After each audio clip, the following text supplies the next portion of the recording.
Lafti galma kootisi na jalaa.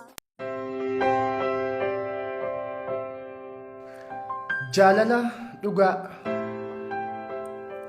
Lola xiiqiif jibban qabu addunyaan jaalala keenya. Warra jaalalan beekneef fakkeenya ta'uu dandeenya. Onnee irraatii wal jaallannaa akkamii yaadaan wal dhabnaa. Jaalalaaf tokkummaa dhugaan hanga dhumaatti wal jaallanna. Gaafan mataa ishee qaqqabee urursee baadhee raffisu. Gaafan kunuunsee sossobee jaalala faatti agarsiisu.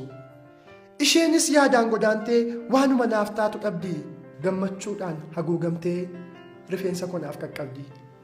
Yeedaloofaa toora galcheen nan sirba marartee libsuu ijaaf nan kennitu eenyu tokkottis amantee. Yeroo hundumaa gammachuun na simatti kokkolfaa jaalalli isheen naaf qabdu yeroo hunda tokkoffaa. Yoon aare na sossobdee aarii na dagachiisti. Qoosaa ishee mimmiidhagaan dachaa na gammachiisti.